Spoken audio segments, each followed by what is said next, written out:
right, hello wine drinking people. Time for more of what I've had to drink yesterday, and it was good to see our friend Massimo from Poderi Sapaio, relatively new producer from Bolgari, from the coast of Tuscany, what I like to call the Bordeaux type region, the best example of Bordeaux varietals in Italy today. And you know, he started this winery in 1999, a guy from Venice, so he moved into a foreign land. Well, not only foreign, he's from Italy, but his legacy in the wine business, not his family's. They were not in the wine business before him, so very passionate guy, and you can see it in his wines. This first one, the Vopolo, was, I think, it was in the top 100 in the Wine Spectator this year, 93 points, and they rated it higher than his first wine, which I could see why. It's more drinkable. The Cabernet Sauvignon, Merlot, and Petit Verdot blend, aged for 14 months in barrique, and make about 80,000 bottles, so not a ton of this wine, and just incredible richness on the nose. This 2012 vintage,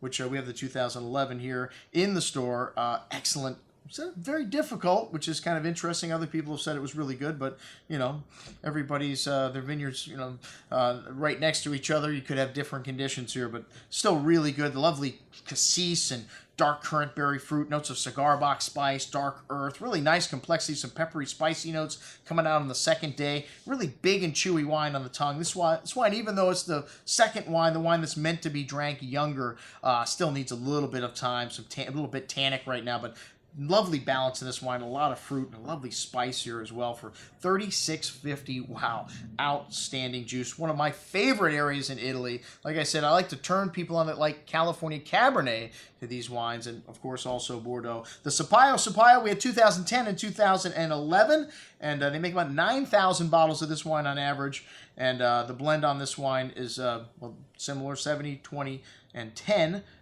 20 Petit Verdot and 10% Cabernet Franc. Or, I'm sorry, he said it's always the same, kind of interesting.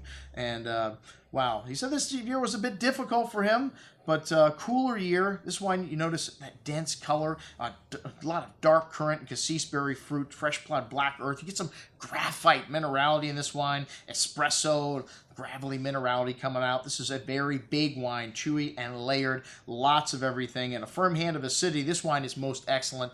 I don't know how you could pick the first wine, the Vopolo, and score it higher than either one of these wines, because obviously the first wine of this estate is a cut above, and definitely a little more age-worthy. I prefer the 2010 over the 11. 11 was a hot year, and he said it was a bit difficult also. And, you know, this wine really rich here also, a bit more of an herbal note coming out from the Cabernet, that dark currant and cherry fruit still showy, really big on the palate. This wine's got a good amount of tannins. This wine needs a little bit of time. Both of these wines, better the second day after they were opened. I leave all my stuff up on the counter to taste the next day. This would be great in 5 to 10 years. Most excellent juice.